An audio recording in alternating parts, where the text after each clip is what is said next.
हम लोग विराम चिन्ह का प्रयोग सीख रहे हैं, है ना, जिसमें हमने पूर्ण विराम, अल्प विराम, अर्ध विराम और प्रश्नवाचक चिन्ह का प्रयोग हमने सीख लिया है।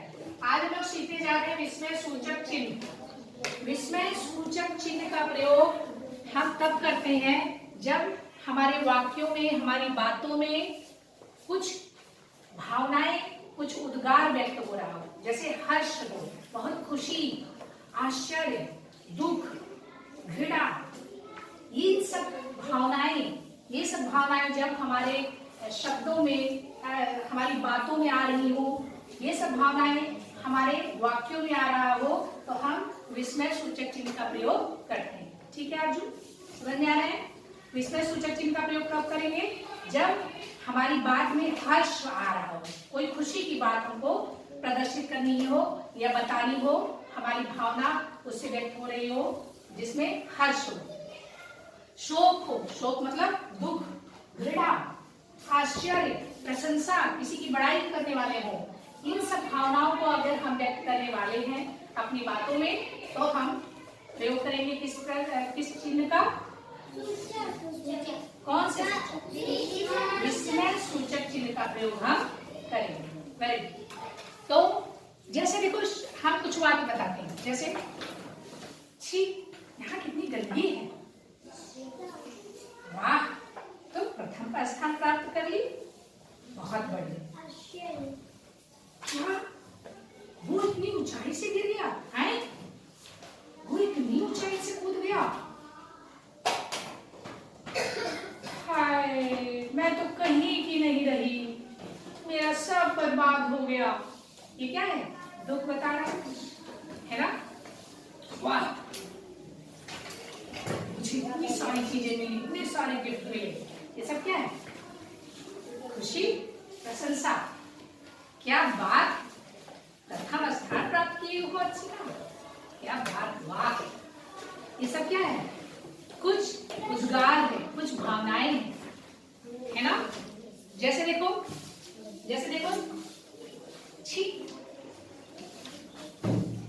अब विस्मय सूचक चिन्ह का प्रयोग होता कैसे है? विस्मय, देखो विस्मय सूचक चिन्ह का प्रयोग कैसा है, मतलब इसका निशान कैसा है? ऐसे और ऐसे।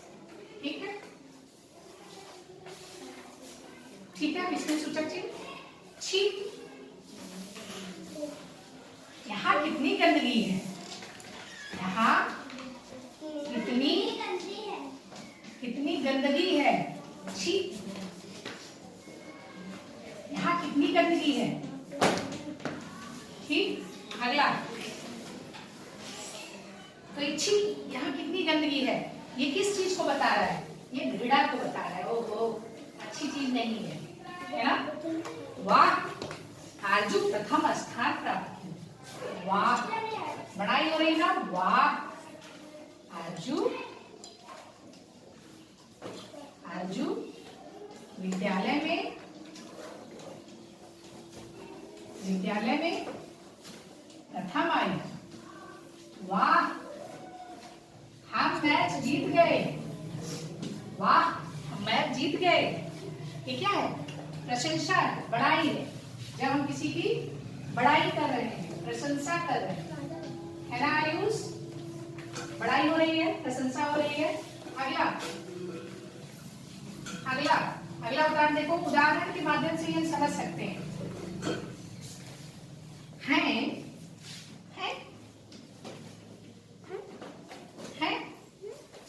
वह इतनी ऊंचाई से कूद गया है, क्या वह इतनी ऊंचाई से कूद गया,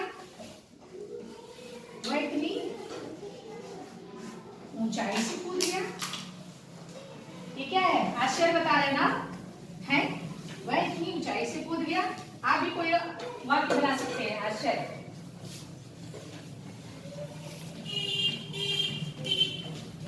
क्या बताया जा रहा है इससे? आश्चर्य, इससे क्या हो रहा है? आश्चर्य प्रकट हो रहा है। अगला, प्रशंसा, भाव, हर्ष हो गया,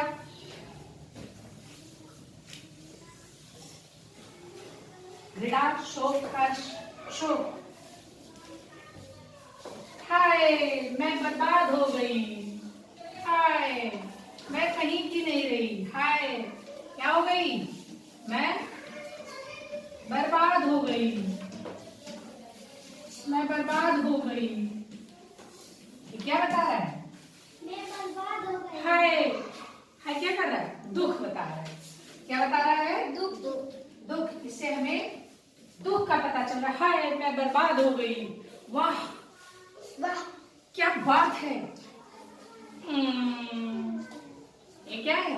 ये सब भावनाएं हैं, उद्गार है, जो हम अपने वाक्यों से, अपने शब्दों से बयां करते हैं। तो जब हम अपने उद्गार को व्यक्त करते हैं जिसमें हर्ष हो, शोक हो, प्रशंसा हो, बड़ाई हो, तो हम विस्मय सूचक चिन्हों का प्रयोग करते हैं। लेकिन और भी एक जगह करते हैं, वो होता है कि हाँ, जब हम संबोधित किसी विशेष भावना के साथ संबोधित करते हैं। माँ मुझे भूख लगी है। माँ मुझे चोट लग गई है। माँ मैं प्रथम स्थान प्राप्त किया, है ना? तो किसी विशेष भावना के साथ जब हम संबोधित करते हैं किसी को, तब भी हम विस्मय बोधक चिन्ह का प्रयोग करते हैं। जैसे माँ, माँ क्या है? माँ मुझे चोट लग गई। माँ मुझे चोट लग गई। चोट लग गई।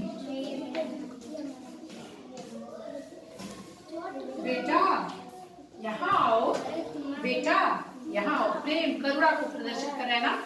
तो एक विशेष भावना के साथ जब हम चिन्हों का प्रयोग करते हैं। बेटा बेटा तुम कितने प्यारे हो। बेटा तुम कितने प्यारे हो। नंदिनी तुम कितनी अच्छी हो।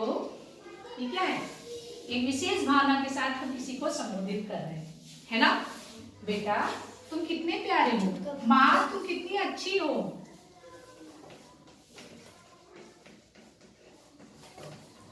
किसी विशेष भावना के साथ हम प्रदर्शित कर रहे हैं ना। देखो यहाँ भी लगा रहे हैं।